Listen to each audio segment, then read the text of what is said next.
حضور نے فرمایا اگر قرآن میں نہ پاؤ تو کہا سنت رسول سے حل کروں گا، کہا سنت رسول میں نہ پاؤ تو کہا کہ میں اجماع امت سے کروں گا، کہا کہ یہ نہیں تو پھر میں اپنی عقل سے کروں گا جو میری عقل کہے گی۔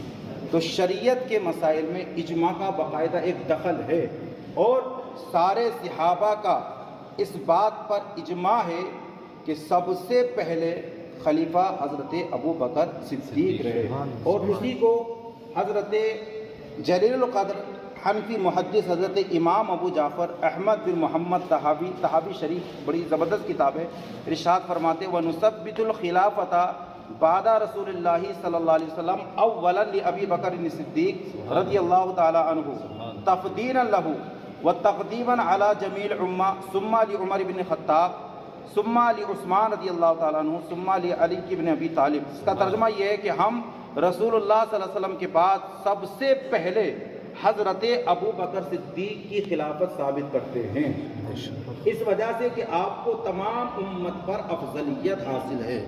تو اتنے بڑے جلیل القدر حضرت عثمان، حضرت عمر، حضرت علی تک نے، اور سارے تابعین، طبی تابعین، ائمہ مجتہدین، یہاں تک کہ سرکار امام اعظم ابو حنیفہ اور سرکار غوث پاک، بلکہ متفق علیہ امام اعظم، امام شافعی، امام مالک، امام احمد ابن حنبل، غرض کے تمام علماء کا اس بات پر اتفاق ہے کہ سب سے افضل اور سب سے اعلیٰ مقام حضرت ابو بکر صدیق کا ہے۔ اب آپ جو بتا رہے ہیں ہمارے یہ جو سلسلہ کون سا آپ کا مداریہ، ان کے کہنے سے ان کا کہنا زیادہ مانیں گے یا آپ صحابہ کی بات زیادہ ترجیح دیں گے؟ کس کی بات کو ترجیح دیں گے؟ صحابہ کی بات کو۔ تو صحابہ نے تو حضرت ابو بکر صدیق کو مانا جی، تو آپ کس کو مانیں گے؟ تحقیق کروں گا انشاءاللہ اس کے اوپر، پھر آپ سے عدلہ عربہ کی مانی جائے گی بات۔ بہرحال یہ ہے حضرت، یہ عدلہ عربی سے یہ بات ثابت ہے، اس میں تحقیق کی ضرورت نہیں ہے۔ یہ دیکھیے بھول چوک سب سے ہوتی ہے، ہمیں یہ نہیں کہتے کہ ہم خطاؤں سے بری، ہم بھی ہو سکتا ہے غلطی کرتا ہے۔ یہ عدلہ عربی چار دلائل۔ آپ نے جو خلافت کی بات کی، ہم لوگ خلافت منکر نہیں ہیں، بے شک افضلیت کی بات کرتے ہیں۔ آپ نے سب سے زیادہ افضل جو ہے اہل بیت اطہار کو مانا تمام صحابہ میں، لیکن ہم کہتے ہیں تمام صحابہ میں افضلیت کے اعتبار سے بھی حضرت ابو بکر صدیق ہمارا، اور یہی بات حقیقت ہے۔ آپ اس میں اگر تحقیق بھی کریں گے علماء سے، میں علماء سے تحقیق کرتا ہوں تو یہی جواب ہے۔ بے شک علماء سے ہی ہوگی۔ ہمارا یہ ہرگز مقصد نہیں ہے کہ ہم حضرت علی رضی اللہ عنہ کو ہم تو ان پر اپنی جانوں کو نچھاور کرنے کے لیے تیار ہیں۔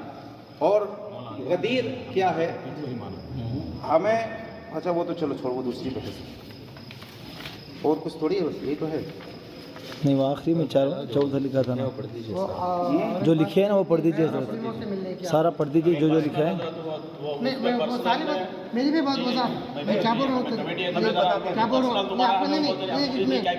جب میرا پرسنل ان کو بات کرنے کی ضرورت ہے، لیکن پھر تو میں بھی رجوع میری بات سمجھاؤں تمہیں، وہ میں بھی بولا ہوں، میں بھی بولا ہوں، میں بھی 2 منٹ بولا ہوں،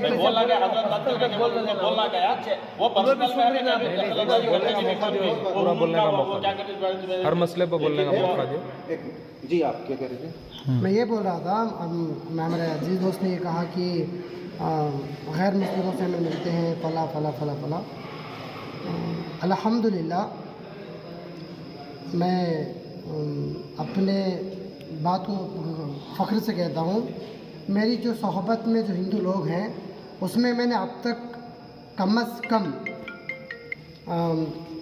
جو کورٹ سے افیڈیوٹ بنا کر جس کو مسلمان کیا، ایسے 9 لوگ اب تک موجود ہیں، ٹھیک ہے۔ اور میرا جو تعلق ہے اگھوریوں سے بھی ہے، بڑے بڑے مٹھا کے سوامیوں سے بھی ہے، سب سے ہے، کیونکہ میں ایک سوشل ورکر ہوں، ہمارے پروگراموں میں ان کو بھی بلواتا ہوں۔ مطلب یہ ہے کہ سرکار کی شان جو ہندوستان میں جو پروگرام چل رہے ہیں اس میں ایکتاپن کی پیغام کو بتانے کا اس میں مقصد ہے۔ دوسرا یہ نہیں کہ میں غیر مسلم کے تہوار میں جا کے ان کو بدھائی دے رہا ہوں، مورتیوں پہ ہار پھول چڑھا رہا ہوں، ایسا کچھ نہیں۔ آپ ایسے کوئی بھی ایک ویڈیو میرا آپ کو نہیں ملے گا۔ آپ یہ تو ہندوستان ہے جی، اور وہ امیر المومنین کی بات آپ نے کی تھی، صحابہ مومن ہو سکتے ہیں لیکن امیر تو المومنین اس میں نہیں میں ہو سکتے۔ یہ امیر شام کی بات کر رہا تھا اس معاملے میں۔ جتنے موقف ہے تو مولا حسن علیہ السلام کے تک جو خلافت راشدہ وہ ختم ہو گئی تھی،